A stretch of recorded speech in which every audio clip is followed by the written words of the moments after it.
जय माँ।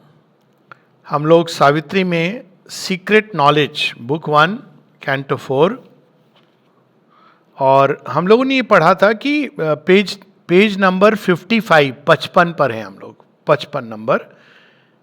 If you shall see what none yet understands, God shall grow up while the wise man talk and sleep, for man shall not know the coming till its hour, and believe shall be not till the work is done. तो ये प्रश्न उठता है लोगों को कि हमको तो नहीं दिखाई देता सुपर माइंड। तो भाई उसका एक बड़ा संक्षिप्त, अति संक्षिप्त उत्तर है कि आंख वाले अंधे हो। सीधी सी बात है, हमको तो अपनी नाक के नीचे क्या है नहीं दिखाई देता है। सुपर माइंड तो बहुत बड़ी बात है, नहीं दिखाई देता है क्योंकि मन की सीमा है।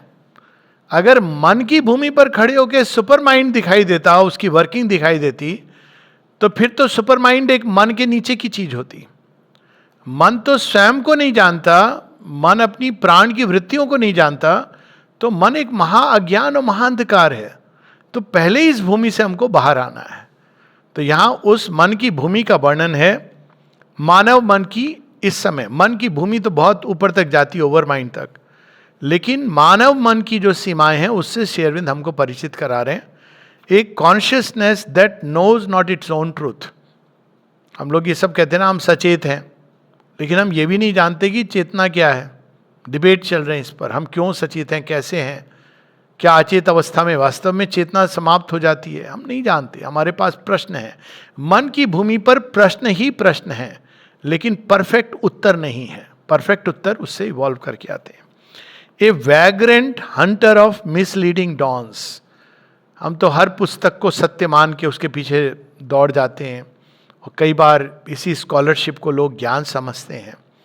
और यदि आप एक का सहारा ले लो तो लोग कहते हैं ये तो सीमित है, ये तो आपने अपने आप को एक सेक्ट में ले गए। क्योंकि मन की ये भूमि है जिसमें हम मिसलीडिंग डॉन्स, कि भाई यहाँ पर ज्ञान मिल रहा है, वहाँ ज्ञान मिल रहा है, लेकिन जब हम करीब जाते हैं तो ये पता चलता है कि वास्तव में ये तो हमारे ज्ञान की वृद्धि हो रही है। Between the beings dark and luminous ends, मानव मन कहाँ खड़ा है? एक और ल्यूमिनस एंड है, अति चेतन है, और दूसरी ओर निश्चेतना। इसके बीच में मानव मन खड़ा है। Moves here in a half light that seems the whole. तो ये अर्ध प्रकाश को ही मनुष्य समझता है कि ये पूर्ण प्रकाश है। तो बात हुई है, पहले भी हमने पढ़ा, man's corporeal mind is the only lamp. तो मन क्या है? वो एक लैंप की तरह है जो अंधेरे में आपको प्रकाश दे रहा है। तो आप लैंप की तो सीमा है ना, तो जब सूर्य निकलेगा तो आपको बहुत कुछ दिखाई देगा जो लैंप के लाइट में आप नहीं देख सकते हैं। तो यहां पर इस बात से श्री अरविंद हमारा परिचय करा रहे हैं। ये मन की भूमिका, मानव मन की भूमिका वर्णन है। An interregnum in reality. अब देखिए, रियलिटी, जड़ जगत, निश्चेतन से लेकर अति चेतन तक एक ही रियलिटी है। ये शब्दों का प्रयोग श्री अरविंद कितना परफेक्शन से कर रहे हैं। ये नहीं कि वो रियलिटी है, ये रियलिटी नहीं है, एक ही सत्य है। यहां पर वो विलुप्त है, गुप्त है, वहां पर वो पूरी तरह से अपने स्वयं प्रकाश में दृश्य होता है, प्रकट होता है। तो रियलिटी एक ही है, लेकिन मानव मन उसकी जो सोपान है, सीढ़ियां हैं, उसके बीच में खड़ा है। An interregnum in reality cuts off the integral thought the total power. तो मनुष्य की समस्या ये है, जब वो ऊपर की ओर देखता है तो वो भूमि से हट जाता है। आप ऊपर देख के चलने की चेष्टा कीजिए, क्या होगा हम सब जानते हैं। फिर अगर वो नीचे मोबाइल देख के जाता है आप तो भी कट जाता है। यही मानव मन की समस्या है। और सामने देखता है तो ऊपर नीचे को नहीं देख पा रहा है, तो it cuts off the integral truth. ये मनुष्य के जो बॉडी है उसकी भी रचना में यही चीज। अगर वो आगे देखता है तो पीछे नहीं देख पा रहा है, अगर वो दाहिने को देखेगा तो बाएं को नहीं देख पाएगा। तो वही मानव मन जैसा है, उसको रिप्रोड्यूस किया है सिंबॉलिकली, सांकेतिक रूप में प्रकृति ने मनुष्य की रचना की है, शरीर की रचना की है। Cuts off the integral thought the total power. इसीलिए जो योगी मन की भूमि से ही भगवान को देखते हैं, वो क्या कह देते हैं कि भगवान तो वो है, और ये जो है ये या तो शैतान की है, या माया है, या अनरियल है, क्योंकि वो समग्र सत्य को नहीं देख पाते। गीता में इसका हिंट है, समग्रम माम, और विभूति योग में भी इसका वर्णन है। क्योंकि अर्जुन पूछते हैं कि मुझे आप अपने, आपकी जो ग्लोरी है, आपकी जो महिमा है, उसका वर्णन कीजिए संसार में। तो वास्तव में क्या कर रहे हैं श्री कृष्ण? कहते हैं काल भी मैं हूं, देश भी मैं हूं, मैं बर्थ भी हूं, मैं सारा सब कुछ। तो ये जो संसार में सब कुछ वासुदेवम सर्वमिति। लेकिन आमतौर पे जो योगी हैं वो या तो ये संसार है, ये जैसे चल रहा है चलेगा, या उधर भगवान है। क्योंकि मन की भूमि से हम उस सत्य को, समग्रता को नहीं पकड़ पाते। इट सर्किल्स और stands in a vague interspace, doubtful of its beginning and its close, और runs upon a road that has no end. देखिए, मन से अगर आप पूछें कि आपकी ओरिजिन क्या है, वो शायद उस दिन भी मैंने ये, ऐसे तो एक जोक के रूप में था कि अमिताभ बच्चन ने एक दिन अपने पिता से पूछा, छोटे थे, कि आपने मुझे पैदा क्यों किया। बहुत कठिनाई हो रही थी उनको जीवन में। अब नहीं पूछेंगे, पर उस समय पूछा था, कठिनाइयाँ हो रही थी। तो उन्होंने कहा आपने मुझे पैदा क्यों किया। पिता ने कहा कि मैं मनन करके अगले दिन बताऊंगा, वो तो फेमस कवि हैं थे। तो अगले दिन उन्होंने कहा हमने बहुत विचार किया, पर अब मेरे को तो यही लगता है कि इसका एक ही जवाब है कि मैंने आपको पैदा किया क्योंकि मेरे पिता ने मुझे पैदा किया, और मेरे पिता को उनके पिता ने पैदा किया। तो अंत में मुझे नहीं मालूम कि किसने ये प्रारंभ किया। तो अगर मन की भूमि पर हम पूछें कि हमारा ओरिजिन क्या है, तो नहीं पता चलेगा। अब big bang is a word आप बोलोगे, उसके पहले क्या था, इसकी भी बात हो रही है आजकल। अंत क्या, आगे कहां तक जाएगा ये भी नहीं मालूम है। आप कितनी भी डूम्सडे प्रोफेसी कर लें कि 2000 में Y2K आ रहा है, फिर 2020 में, ये दो तो प्रलय के चले गए प्रोफेसीज। तो मन नहीं जानता, मुख्य रूप से हमारे अज्ञान से हमारा परिचय करा रहे हैं कि ना हमें अपना प्रारंभ पता है, ना हमें अपना अंत पता है। और runs upon a road that has no end. बस ये कि हम भागे जा रहे हैं। कोई कहे कि इस रोड पर तो आप जा रहे हैं, इसका अंत क्या है भैया, ये नहीं मालूम। अब देखिए कितनी बड़ी मूर्खता जैसी चीज़ है कि हम भागे चले जा रहे हैं बिना लक्ष्य के। जैसे गाड़ी में कोई बैठ जाए और कोई पूछे भैया कहाँ जा रहे हो, कहते हैं हमें नहीं मालूम, गाड़ी जहाँ ले जाएगी हम चले जाएंगे। अधिकांश तो जीवन ऐसा ही है। Far from the original dusk the final flame. Original dusk कहाँ है? यहाँ डस्क कौन सा होता है? जहाँ प्रकाश और अंधकार मिलते हैं। ये बड़ी इंटरेस्टिंग चीज है। सूर्य की जो पत्नी है उनका नाम है संध्या, और उनके पुत्र हैं शनिदेव। तो बड़ी, और यम, ये बड़ी सिंबॉलिक स्टोरी है। तो अब डस्क कौन सा? ओरिजिनल डस्क कौन है? जहां सूर्य डूब रहा है, यानी निश्चेतना के अंदर, जहां प्रकाश निश्चेतना में विलीन हो रहा है, वो डस्क है। ओरिजिनल डस्क मतलब वहीं से सारे ये जो संध्या वेला, ये सब जो मानव जीवन में, ये सब वहां से प्रारंभ होती है। फाइनल फ्लेम जहां दिन ही दिन है, सूर्य में चले जाएंगे तो कोई रात नहीं है। तो इन दोनों के बीच में कहीं ना कहीं मानव जीवन है। In some huge void in conscience it lives like a thought persisting in a wide emptiness. एक विचार जो आपको पता नहीं कहाँ से आ गया, मक्खी की तरह भिन भिना रहा है। जितना आप उसको दूर करने की चेष्टा कर रहे हैं उतना वो और पास आ रहा है। ये मनुष्य की अवस्था है। As if an unintelligible phrase suggested a million renderings to the mind, it lends a purport to a random world. ये मन की अवस्था की बात कर रहे हैं, मानव मन की। क्या अवस्था है? अगर अपने जीवन को हम देखें अज्ञान की दृष्टि से, तो अनइंटेलिजिबल फ्रेज,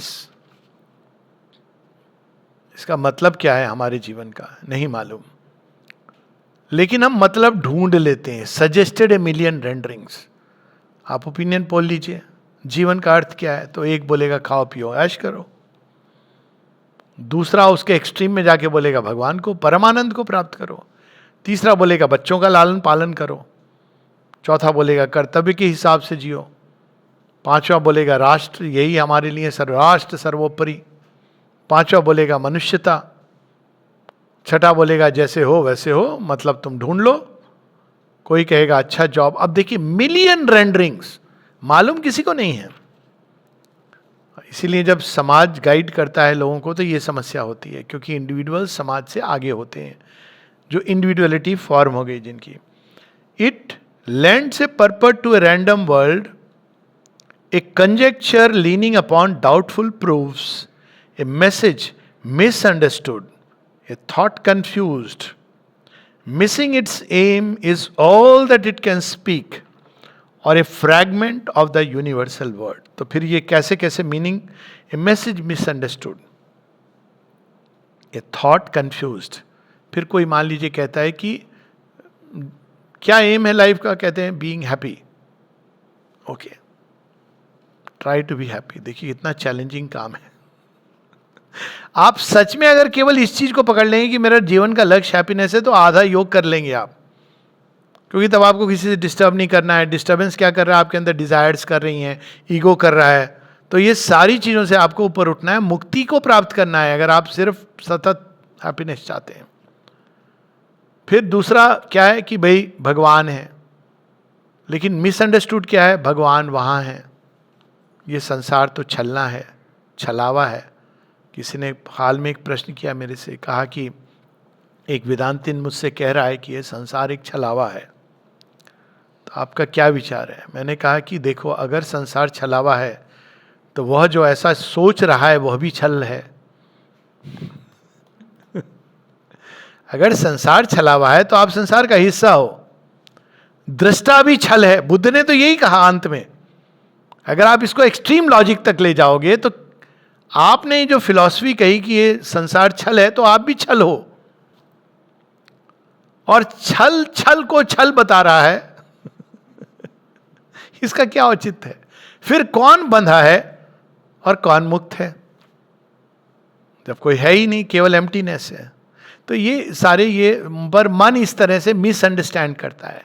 श्री अरविंद कहते हैं कि हाँ इल्यूजन है, लेकिन इल्यूजन का अर्थ है डिस्टॉर्शन है, एक सत्य का ये डिफॉर्मेशन है। ये संसार नॉन एग्जिस्टेंट छल नहीं है।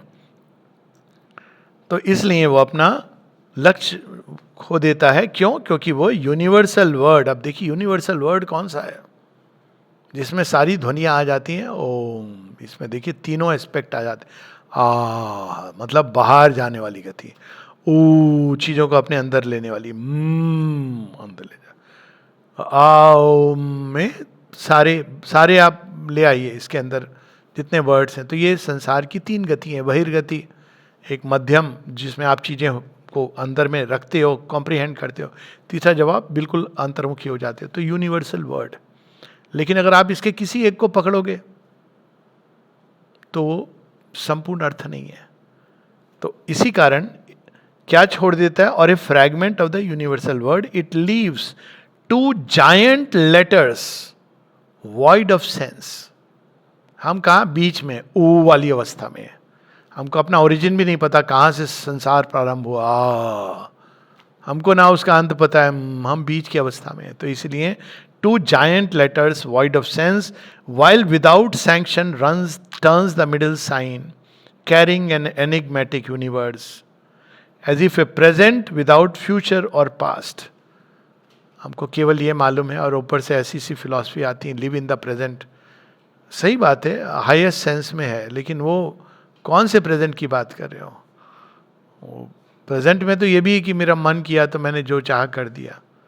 तो हाईएस्ट प्रेजेंट, इटर्नल प्रेजेंट, वो एक अलग बात है, वो नहीं जोड़ते हैं क्योंकि वो कठिन है। To live in the eternal present is to live in constant remembrance of the divine, वो कठिन है। तो लिव इन द प्रेजेंट होना चाहिए, live in the presence, that would make sense.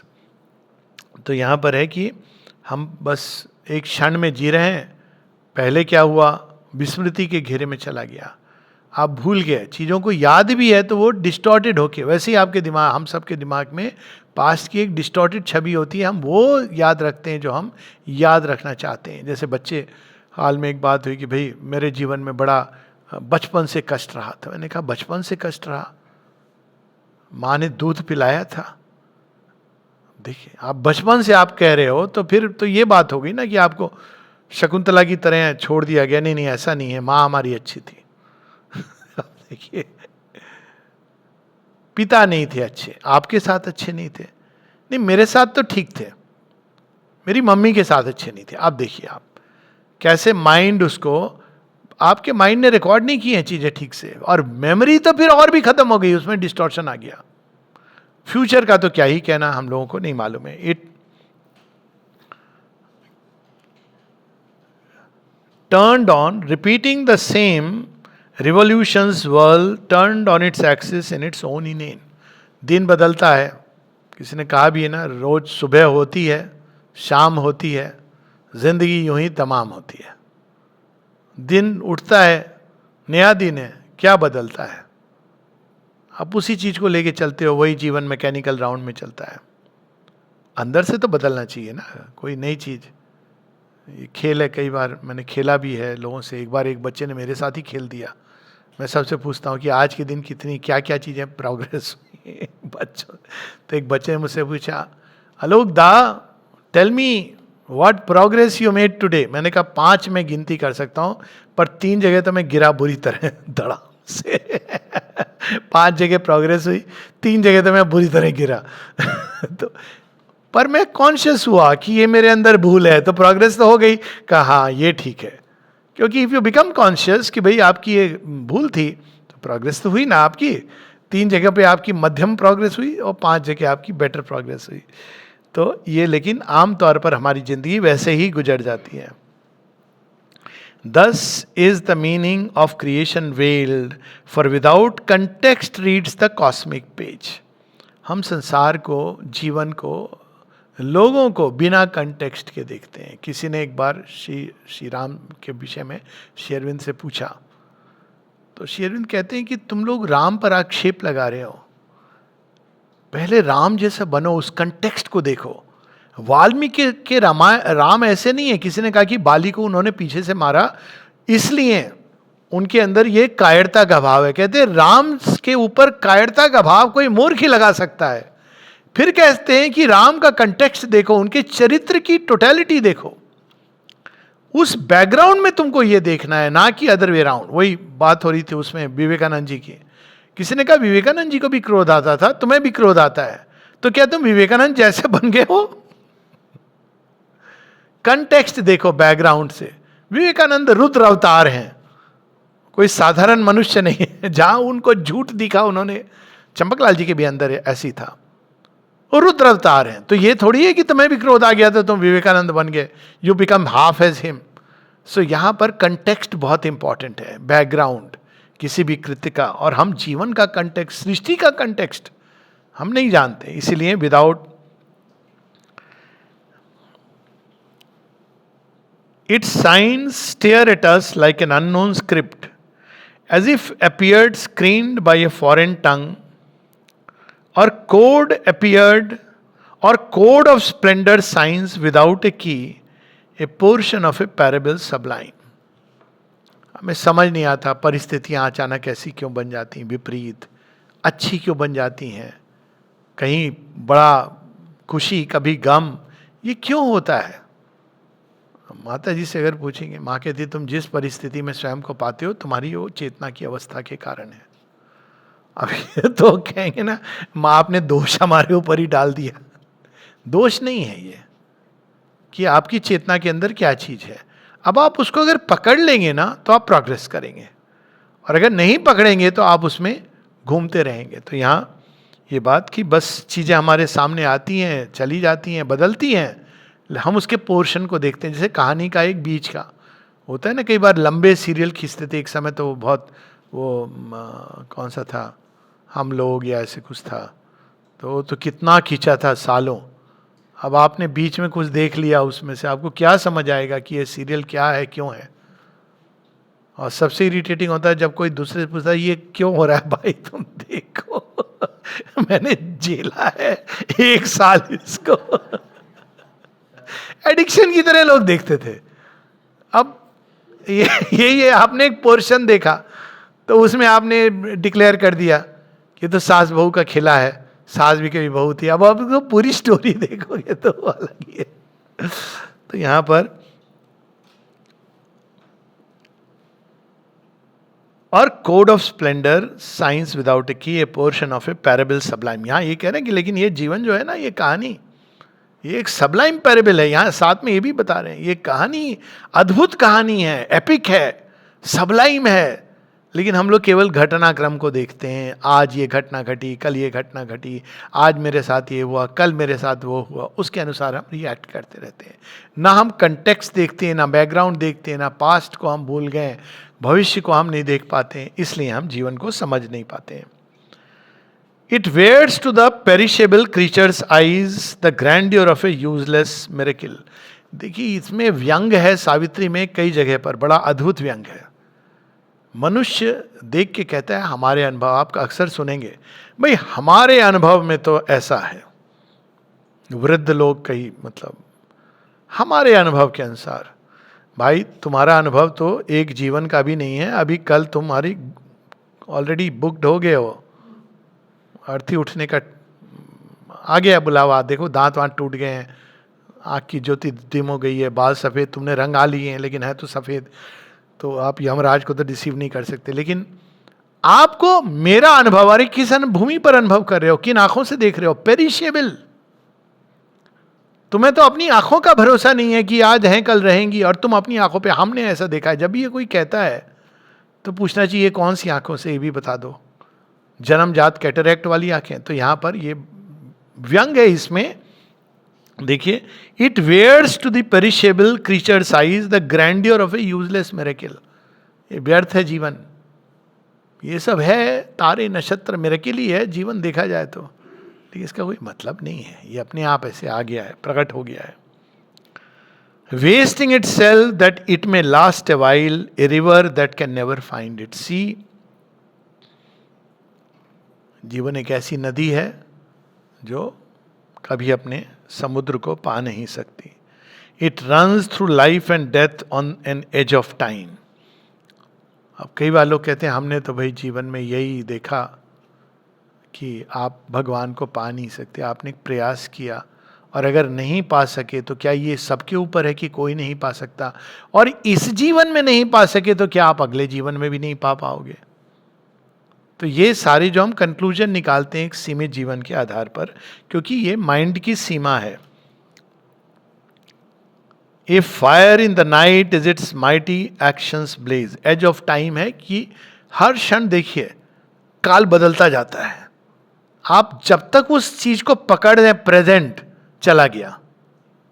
क्या वर्णन है इसका, एज ऑफ टाइम पे नदी बह रही है, आप उसको जैसे ही आपने उसको सेक्शन कर, फोटो, इसीलिए फोटो लेना सबसे बेकार की चीज है।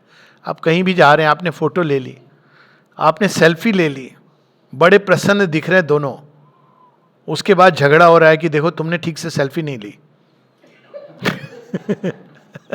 अब आपने वो लड़ाई झगड़े की तो फोटो नहीं ली, अब आपने घर में लगा ली, अब आपको क्या याद आएगा। तो यहां पर एज ऑफ टाइम, वो समय गुजर गया, अरे यहां पे रख लो फोटो, ठीक है। पर लोग करते हैं ना, कैसे एक दूसरे से मिल करके एकदम हस्बैंड वाइफ एकदम खासकर फोटो दिलवाते हैं। घर में इतना झगड़ा हो रहा है कि मतलब एक साथ वो एक दूसरे को देख नहीं सकते, पर घर में टंगी होती है फोटो, ज्यादातर पारिवारिक चित्र, परिवार का चित्र, सारे कुनबे। तो ये मिथ्यात्व, ये मन की यही अवस्था है। It runs through life and death on an edge of time. A fire in the night is its mighty actions blaze. जिसको कहता है अरे हमने ये किया वो किया, अंधकार में जीते जीते आपने एक छोटा सा दिया जला लिया। पर लोग ऐसे सोचते हैं कि वो सूर्य समान, लोग बोलते भी बहुत हैं, खासकर सॉरी टू से हमारी हिंदी भाषी क्षेत्र में कई बार परिचय जब देते हैं हमारे परम श्रद्धे, मेरे बारे में जब कहते हैं तो मुझे लगता है भाई प्लीज श्रद्धे तो भगवान ही है, श्राद्ध ना करवा दो। परम श्रद्धे अब है, ये परंपरा है। अब ये अब वो क्या है, वो देखा जाए माइटी एक्शन। इन्होंने ये कहा वो कहा, महाअंधकार में कुछ दिए जला दिए, वो एक अलग चीज है, और सूर्य से आलोक दे दिया, वो एक अलग चीज है। तो यहां वही अंतर है। माइटी, ये देखिए ये व्यंग है, इसको आप डिक्शनरी मीनिंग से नहीं पकड़ पाएंगे। ये देखिए व्यंग क्या है, a fire in the night is its mighty actions blaze. ये वर्ड जो माइटी है ये व्यंग है। रावण आया, कंस आया, त्रिलोकाधिपति आए, भाई पता नहीं लंका थी कि नहीं थी आज। कुछ कहते हैं ये लंका में थी, कुछ कहते हैं नहीं नहीं वो जावा के पास है ना, उधर थोड़ी दूर वहां पर लंका थी, डूब गई है। लेकिन रावण के समय माइटी एक्शन, त्रिलोकाधिपति राम आए, चुपके से एक वानर ने जला दी। तो ये है माइटी एक्शंस। तो यहां पर कई जगह सावित्री में ह्यूमर है। This is our deepest need to join once more. तो हमें करना क्या है, हमारी आवश्यकता क्या है, ये जो बीच में हम रह रहे हैं ना, उस दोनों पोल को हमको जोड़ना है, जड़ तत्व और स्पिरिट को, आत्म तत्व को, निश्चेतना और अतिचेतनता को, संसार और भगवान को, ये जोड़ना हमारा काम है। इसको शेरविंद कैसे कह रहे हैं, मनुष्य एक ब्रिज है। This our deepest need to join once more what now is parted, opposite and twain, remote in sovereign sphere that never meet or fronting like far poles of night and day. इनको जोड़ना ये हमारा काम है। माँ कहती है man is like a bridge, वो एक्स के उस स्थान पर खड़ा है जहां ऊपर और नीचे दोनों को जोड़ सकता है। इसलिए मनुष्य के अंदर ईश्वर का भी प्रकाश वो देखता है और शैतान भी जागता है, दोनों चीजें एक ही मनुष्य के अंदर। तो ये इन दोनों को जोड़ना, ब्रिज करना, ये मनुष्य का चैलेंज है। सावित्री में एक लाइन है, a cross between the demigod and the beast. तो इन दोनों को जोड़ने की जो प्रोसेस है, what now is parted, opposite or twain, we must fill the immense lacuna we have made। ये lacuna क्या है, हमारे मन ने, कि ये जो है जब हम देखते हैं धरती की ओर, सत्यवान की यही वो सावित्री से कहते हैं कि पता है सावित्री, वो अपना दिल खोल के कह रहे हैं सावित्री को। तो अब देखिए वो संवाद भी बड़ा अद्भुत है। सत्यवान ये नहीं बता रहे मैंने पीएचडी किया है, मैंने तो ये किया है, वो किया, ये सब नहीं बता रहे। कहते हैं मैंने भगवान का भी दर्शन किया है, कभी कभी मैंने अप्सराओं को भी देखा है, मैंने वृक्षों में प्रेजेंस को, मैं ये सब बता रहे। अपनी डिग्री, क्वालिफिकेशन, पे पैकेट कुछ नहीं बता रहे। फिर कहते हैं लेकिन सावित्री मेरी एक समस्या है, जब मैं संसार की ओर मुड़ता हूँ तो सेल्फ विस्मृत हो जाता है, और जब मैं सेल्फ आत्म तत्व की ओर जाता हूं तो संसार विस्मृत होता है। ये मैं जोड़ नहीं पाया हूं। और तब कहते हैं but now thou hast come the golden link. वो कहते हैं अब तुम आ गई हो, मुझे ये विश्वास है, भरोसा हो गया है, श्रद्धा हो गई कि तुम इन दोनों को जोड़ दोगी। मैं जोड़ नहीं पाया हूं। मैं जब ईश्वर की ओर तो मैं भूल जाता हूं संसार को, संसार तो मैं ईश्वर को। इन दोनों को जोड़ना, इसीलिए मनुष्य दोनों के बीच में झूलता है, उसको वो चाबी ढूंढनी है। तो हमारी सबसे बड़ी आवश्यकता क्या है, रोटी कपड़ा मकान नहीं है। Man does not live by bread alone, इसी चीज को जीसस क्राइस्ट इस तरह से कहते हैं। This is our deepest need to join once more what now is parted, opposite, parted ही नहीं है, ऑपोजिट लगता है। संसार और भगवान तो बिल्कुल एक दूसरे से विपरीत लगते हैं। एंड ट्वेन, ये हमारी पजल है, सबसे बड़ी पजल, इन दोनों को कैसे जोड़ा जाए। Remote in sovereign spheres that never meet or fronting like far poles of night and day, we must fill the immense lacuna we have made, reweave the closed finites lonely consonant. Finite, infinite क्या है, finite. मां जुड़ गया तो अनंत की ओर प्रवेश कर गया। फाइनाइट क्या है, ह्यूमन माइंड हर चीज को फाइनाइट देखता है। जड़ और चेतन मिल गए तो फाइनाइट इन्फिनिट की दृष्टि आ जाती है। If hyphen reweave the closed finites lonely consonant with the open vowels of infinity, a hyphen must connect matter and mind. देखिए बड़ी इंटरेस्टिंग चीज है।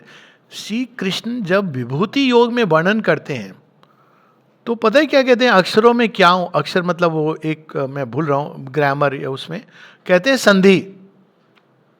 बड़ा इंटरेस्टिंग है, संधि कहां से कह रहे हैं, कंजॉइंट। वर्ड्स में मैं क्या हूं, कंजॉइंट, जो संधि होती है ना, जो जोड़ती है शब्दों को। बड़ा इंटरेस्टिंग है। तो ये यहां पे उसका है कि यहां पर hyphen must connect matter and mind. हमको किसको जोड़ना है, जड़ तत्व को और माइंड। माइंड यहां उच्चतम उस पर the narrow isthmus of the ascending soul, उसको लेकर के सोल के पथ से आगे बढ़ के कहाँ जाना है? We must renew the secret bond in things. अभी हम गलत ढंग से संसार से जुड़े हैं, तो ये नहीं कि हमको संसार से वैराग्य लेके तोड़ देना है संबंध, हमको नया संबंध का आधार लाना है। कभी भी किसी भी संबंध में कड़वाहट होती है तो क्यों हो रही है? ईगो के आधार पर। तो लोग क्या करते हैं? संबंध तोड़ देते हैं, तोड़ते तोड़ते अंत में सबके साथ तोड़ देते हैं। कभी कभी कहते हैं ना, इसकी किसी से नहीं बनती। लेकिन उपाय क्या है? उपाय है नए रूप से संबंध जोड़ना, चैत्य सत्ता के आधार पर। अभी हम लोगों ने पहले भी पढ़ा था कि based on the divine, divine के आधार पर। अब आश्रम कंटेक्स्ट में तो ये कई बार ये कहता भी हूँ, जब किसी की आपस में अनबन होती है, मैं कहता हूँ भैया हो तो एक ही माँ के बच्चे हैं, एक ही कार्य में संलग्न हो, लड़ना है लड़ लो, पर साथ तो रहोगे, परिवार एक ही है। और आश्रम में तो आपको ठुक बजा के ये सिखाया जाता है, डिपार्टमेंट चेंज नहीं कर सकते। अब जिसकी शक्ल आप रोज देख रहे हो, कितना भी बुरा लगे, आपको देखना ही देखना है, आपके पास ऑप्शन भी छोड़ा नहीं है भगवान ने। अगर नहीं, मतलब चेंज कर सकते हो, लेकिन उसके बारे में माने कहा है कि if you change the department it will not help you, because you have to change your self. शादी में भी यही बात होती है, आप रोज एक दूसरे का मुंह देखोगे। अंत में आप क्या करते हो? कहते हो इससे अच्छा है कि एक दूसरे को समझने ही लगे, लड़ाई करने से क्या फायदा है। अब उससे भी अच्छा है कि एक चैत्य के आधार पर एक कॉमन एस्पिरेशन में तो जुड़ ही सकते हैं ना। हम दोनों की अभिप्सा एक है, चलो उसी में जुड़ जाते हैं। हम सब की अभिप्सा एक है, तो वो जो होती है वो आधार हमको बदलना है। We must renew the secret bond in things.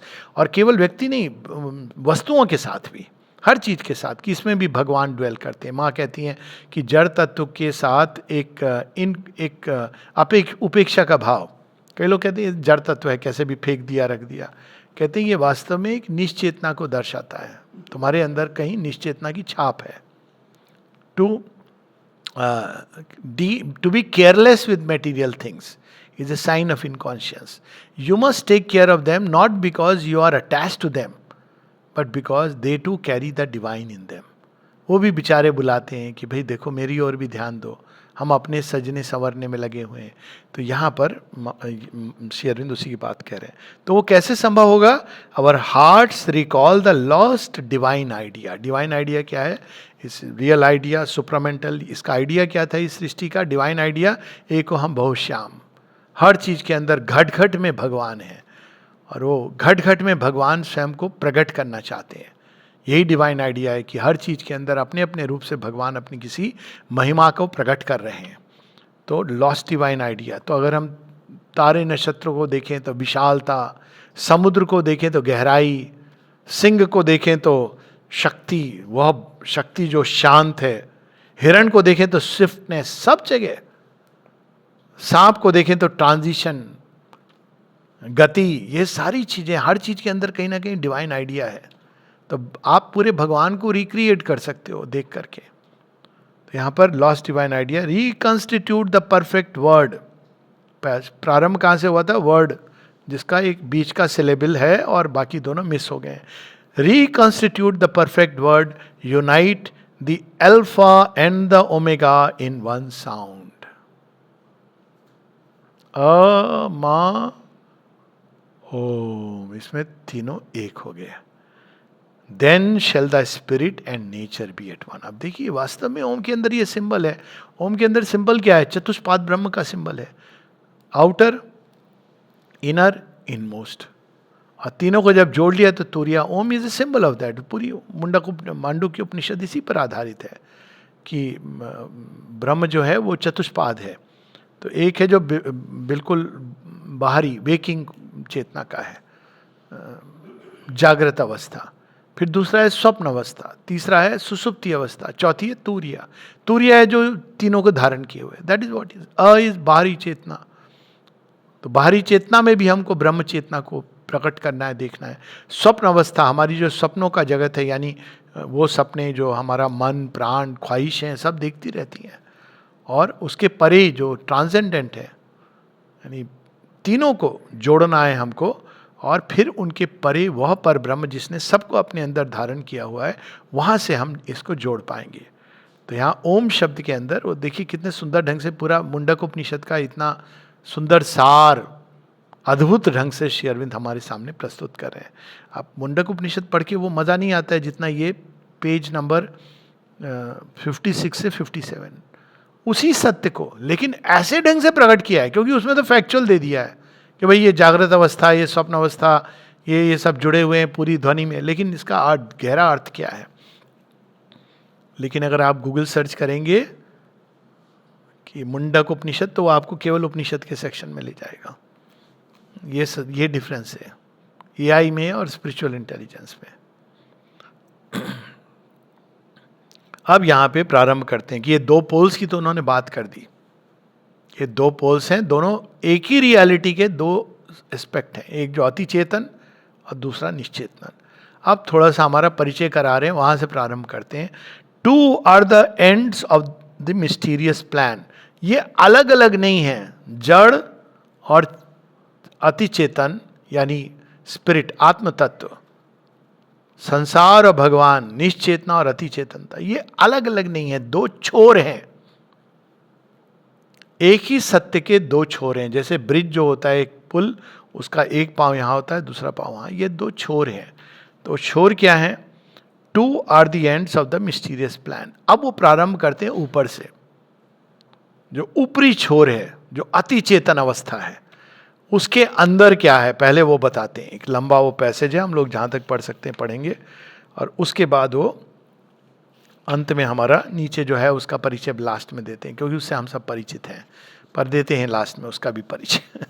पर यहाँ एक लंबा पैसेज चलेगा। अब two are the ends of the mysterious plan in the wide signless ether of the self. अब देख, कल्पना कीजिए, वाइड साइनलेस ईथर, आकाश, उसमें क्या चमचमाते हैं? तारे दूर से दिखते हैं। एक एक तारा मंडल हमारे सूर्य से ऐसे से हैं जो 10,000 गुना प्रकाशमान है, जल रहे हैं, दैदीप्यमान है। तो यहां पर है, in the wide signless ether of the self, in the unchanging silence, white and nude, aloof, resplendent like gold, dazzling suns. ये उन देवाधिदेवों का वर्णन है। Veiled by the ray no mortal eye can bear. आप उनको देख नहीं सकते हैं, दूर से तो कई तारे हैं जिनको आप नहीं देख सकते हैं, एक्चुअली नहीं देख सकते हैं। इनफैक्ट ज़्यादातर जिनको हम देख रहे हैं वो तो चले गए हैं। तो ऐसे ऐसे छिपे हुए रहस्य, अज्ञात, जिनको हम देख नहीं सकते हैं, शक्तियाँ, देवता, देवत्व, देवियाँ जो उसको धारण किए हैं, the spirits bare and absolute potencies. अब देखिए यहाँ देवता और देवी वर्ड नहीं यूज कर रहे हैं, यही तो ब्यूटी है श्री अरविंद सावित्री पढ़ने का जो ओरिजिनल मजा है। Aloof, resplendent like gold, dazzling suns, veiled by the ray no mortal eye can bear. उन पर आप दृष्टि भी नहीं डाल सकते हो, वो प्रकट हो जाएं तो आपकी आंखें चुंधिया जाएंगी। The spirits bare and absolute potencies. बाद में वो लाग लपेट वाले नहीं, वो वाले शिवजी नहीं जो आपने वो गले में सांप सिंबॉलिक शिवजी बना दिए। शिव का डिस्क्रिप्शन पढ़िए श्री अरविंद की पोयम में, क्या वर्णन है। वो वाले कृष्ण जी नहीं जो हमने कृष्ण का वर्णन पढ़िए, जो उनकी पोयम कृष्ण क्रिटिक्स उसमें है, ओह नो वॉइड एब्सोल्यूट। अब उसमें जो वर्णन आता है वो तो all he loves, all he moves, all are his, all are he, all is he, वो वर्णन है श्री कृष्ण का। तो उसको तो हम देख भी नहीं पाएंगे उनको। और जब श्री कृष्ण ने अपना विश्व रूप दिखाया तो अर्जुन जैसा योद्धा कहता है, सर प्लीज आपका वो वाला बेटर था जो टीवी सीरियल्स में दिखाते हैं, ये वाला मैं बेयर नहीं कर पाऊंगा। तो एब्सोल्यूट पोटेंसी जिन पर दृष्टि नहीं, और श्री कृष्ण भी कहते हैं तू नहीं देख पाएगा, ये मेरी कृपा से मैं दिखा रहा हूं, दिव्य चक्षु दे रहा हूं। सूक्ष्म आंखों से भी नहीं देख सकते, योगी भी नहीं देख सकते। तभी तो जो श्री अरविंद ने जो श्री कृष्ण को देखा ऐसे, यही अपने आप में बहुत ही अद्भुत घटना है। एक स्वप्न दर्शन के रूप में नहीं देखा, हर अवस्था में उनको सर्वत्र। तो यहां पर उसका वर्णन है, burn in the solitude of the thoughts of God. आप उनको देख भी नहीं सकते। अब उनके कुछ तो उनका प्रभाव होता होगा जो पता चले। A rapture and a radiance and a Harsh,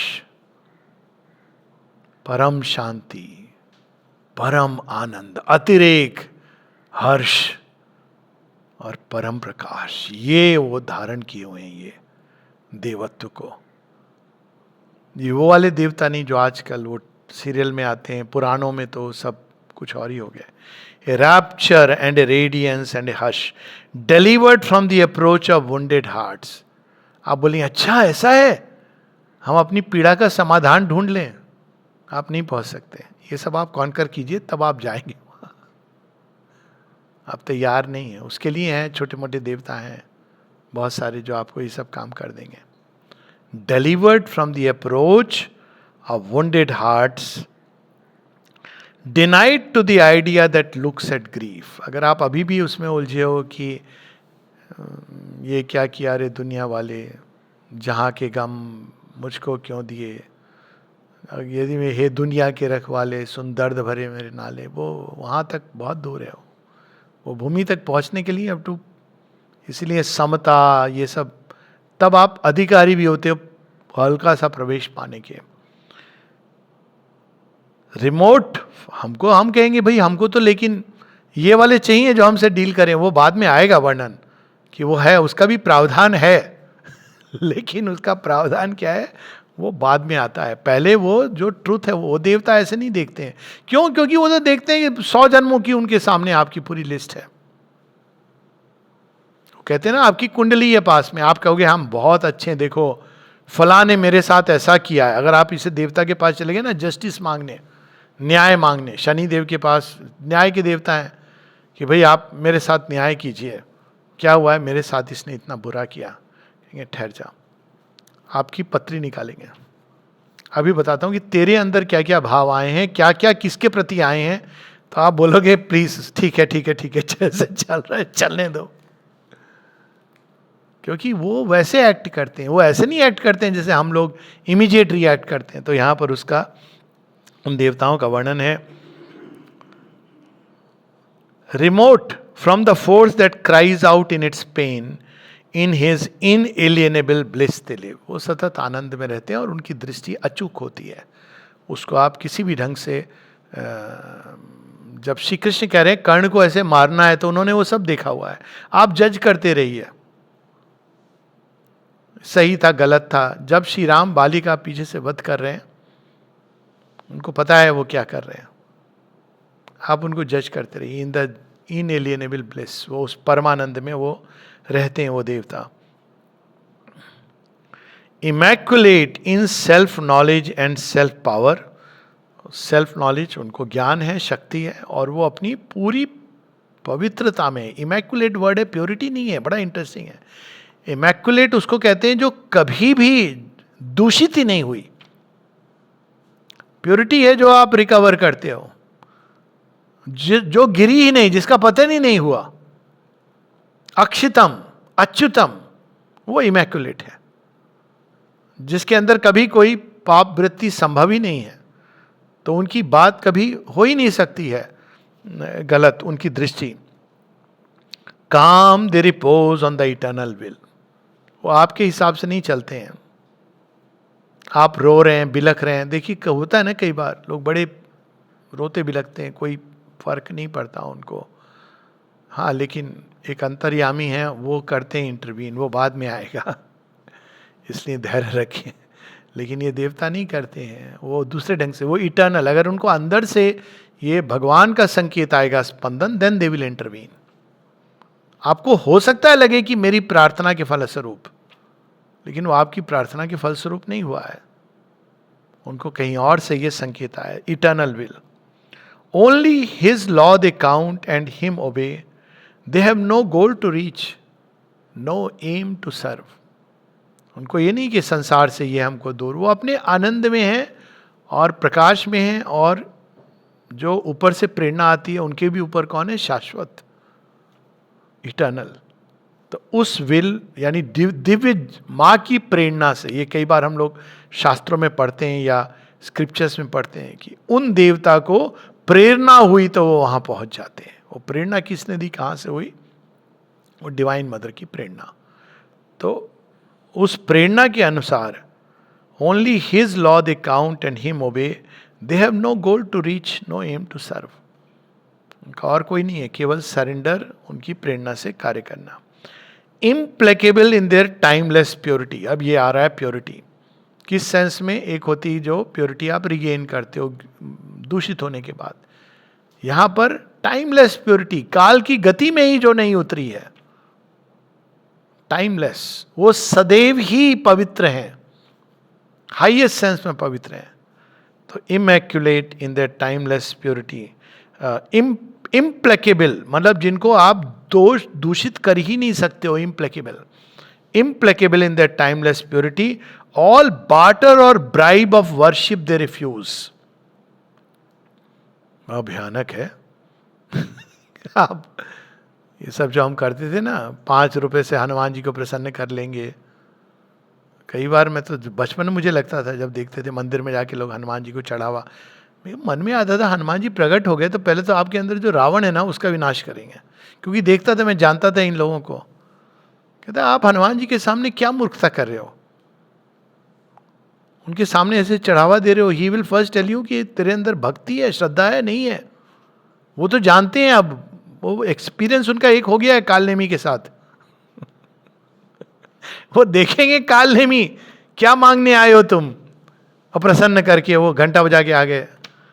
barter और ब्राइब, ये जो उच्चतम देवता हैं, ज्यादातर ये मन्नत वाली जगह पर वो देवता नहीं होते हैं जिनका विग्रह है। ऐसे देवता होते हैं प्राण जगत के शुद्र देवता, उनका यही काम है, मिठाई खिला दो, ये कर दो, मन्नत पूरी कर दो, बच्चे की शादी करानी करा दो। वो गारंटी नहीं लेते हैं कि इसके बाद सब सुखी रहेगा। ये उनके हाथ में भी नहीं है, पर करा देंगे, आपको चाहिए कोई वर ढूंढ देंगे, उन्हें थोड़ा धन मिल जाएगा। धन मिलने के बाद उसका आपके मस्तिष्क पे क्या प्रभाव पड़ेगा उससे उनको कोई लेना देना नहीं है।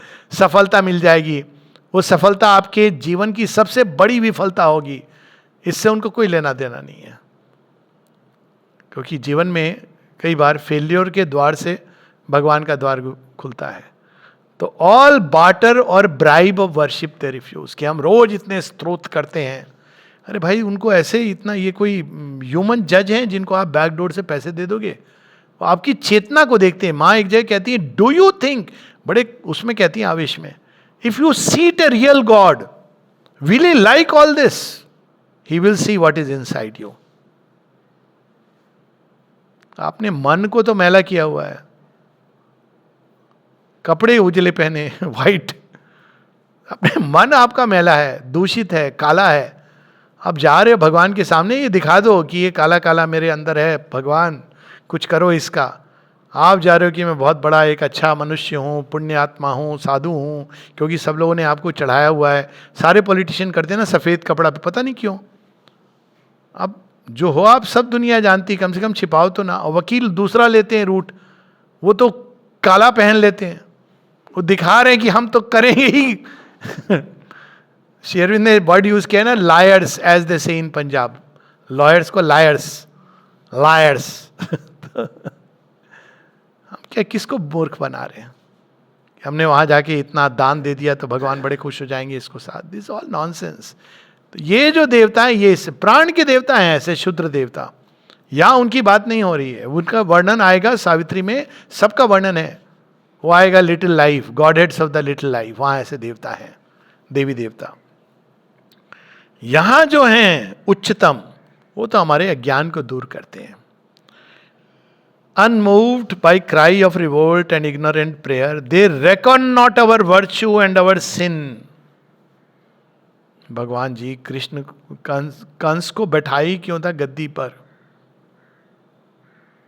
दे reckon not our virtue and our sin. इस पर एक पूरी पोयम है श्री अरविंद की, राक्षस। तो उसमें कहते हैं कि रावण को आने ही क्यों दिया? श्री कृष्ण से सारे ऋषि कहते हैं कि भैया आपने इसका कुछ करिए, बहुत आतंक मचा रहा है। शिव ने कहते हैं धैर्य रखो, जाएगा ये। कब जाएगा? कहते हैं 1000 वर्ष लिया इसने इवॉल्व करने में, पशु से असुर, अब 1000 वर्ष तो देने होंगे ना असुर से मनुष्य आने के लिए। अब इवोल्यूशनरी स्टेज में आप समझ सकते हो, क्योंकि तब तैयार नहीं। असुर का तो काम था राक्षस और पशुत्व को कॉन्कर करना, उसमें से कौन निकलेगा? देवता सीधा थोड़ी निकलेगा, तो असुर निकलता है।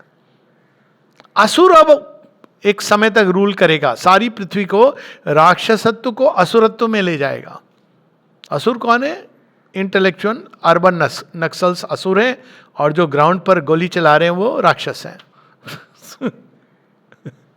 That is the difference. जो इंटेलेक्चुअली वो बात करते हैं हार्वर्ड यूनिवर्सिटी में, there is no God, there is all this, you know, everything is fine, वो हार्वर्ड यूनिवर्सिटी के पोस्ट ग्रेजुएट हैं, लेकिन वो पूरे वही एम्बिशन, महत्वाकांक्षा, ग्रीड, इसी में वो रथ हैं, तो असुर हैं। डिग्री बड़ी बड़ी है, तो ये जो है वो ये देखते हैं, ये नहीं कि ये अच्छा है बुरा है, ये दृष्टि हमारी है, सीमित दृष्टि। वो सबको चांस मिलता है, असुर को भी चांस मिलता है, कर ले तो अपनी मनमानी। भगवान ये देते हैं। किसी ने माँ से पूछा कि भाई असुर को आप इतना क्यों दे देते हो? कहते ये उसका अगर उसको समाप्त होना है ना, तो ये सबसे आसान रास्ता है। अब असुर को आप चने के झाड़ पे चढ़ाओगे तो एक दिन गिरेगा तो बुरी तरह टूटेगा। तो भगवान कहते हैं वो फट जाएगा, इम्प्लोड करेगा। तो उनका जो दृष्टि है वो बिल्कुल अलग। ये नहीं अरे यहाँ खराब आदमी, इसको मार डालो, ये हमारी दृष्टि है। इसको ये तत्कालिक क्यों नहीं? भगवान ये तत्कालिक चीज नहीं, वो कोई प्रयोजन से आया है, और जब उसका प्रयोजन समाप्त हो जाएगा, औचित्य समाप्त हो जाएगा, तो चला जाएगा। एडवर्स फोर्सेस के बारे में माँ यही कहती है, when their necessity to make us sincere is over, they will vanish. तो यहां पर वही सारी चीज है। They reckon not our virtue and our sin, they bend not to the voices that implore, they hold no traffic with error and its reign. वो ये नहीं कि वो पार्शियलिटी कर रहे हैं इसके प्रति उसके प्रति, उनकी दृष्टि अलग है, जब उनकी समग्र दृष्टि है। They are guardians of the silence of the truth. क्या अद्भुत पंक्तियां हैं। तब ये उस वहां तक पहुंचने के लिए मनुष्य को इस राह से गुजरना होता है, और वो ऐसे वो देवादिदेव है जो साइलेंस ऑफ द ट्रूथ के गार्जियंस हैं। अब देखिए चंपकलाल जी को माँ ने क्या कहा था, डोंट स्पीक। क्या? क्योंकि वो प्राइवी थे जो माँ श्री अरविंद के कन्वर्सेशंस होते थे। कहा चंपकलाल अब क्या है? Guardians of the silence of the truth. उनको पता था हर व्यक्ति के बारे में, इसका क्या है क्या है। क्यों पता था? बाय डिफॉल्ट पता था। He was always present. जब माँ श्री अरविंद की बात हो रही, उसमें नेचुरली फैकल्टी भी डेवलप होती है, पर उनको इसलिए क्योंकि तुम उन बातों को आप जान रहे हो जिनको तुमको बताना नहीं है किसी को भी। They are guardians of the silence of the truth. They are keepers of the immutable decree. भगवान ने जो कह दिया वो उसके हिसाब से। किसी ने एक बार नलिनीदा को कहा, भगवान माँ ने मेरा पक्ष सुना ही नहीं, मुझे कहा चले जाओ। मेरा दोष क्या था? दोष तो उसका था, माता जी को मेरा पक्ष सुनना चाहिए था, इत्यादि इत्यादि। तो नलिनीदा कहते हैं माँ ने कहा है ना कृपा के रूप में लो, बाद में तुमको पता चलेगा, तुम अभी इस चीज को नहीं समझ पा रहे हो। तो बड़े भारी मन से वो व्यक्ति चला गया कि भाई माँ ने कहा है चले जाओ। वो कंप्लेंट गई थी तो उसको लगा माँ तो न्याय करेंगी, मैं तो सही हूँ। हर मनुष्य अपने आप को सही समझता है, जस्टिफाई करता है, तो मैं तो सही हूँ। और वो बाहरी रूप से सही भी रहा होगा, वो जो भी बात है। माँ ने इस व्यक्ति को कहा जो स्वयं को सही समझ रहा था, you go away from here. वो नलिनीदा के पास गया। देखिए another action of the guardian of the silence of the truth. तो नलिनीदा क्या करते हैं, जो यहां पंक्ति है ना, they are keepers of the immutable decree. माँ ने कह दिया है ना, मैं तुम्हारी पैरवी नहीं करूंगा माँ के पास। Immutable decree, secretary of the ashram, उनको लगा सेक्रेटरी ऑफ द आश्रम को बोलूँगा, वो जाके माँ वैसे ना ये आदमी अच्छा है, आपने शायद ध्यान से सुना नहीं है, वो ना ठीक है। वो कहते हैं माँ ने कहा है तो चले जाओ, यही कृपा है। चला जाता है। 15 वर्ष बाद वो कहता है कि आपकी वो बात आज मुझे पता चल रही है, मेरे जीवन ने बहुत सुंदर टर्न लिया।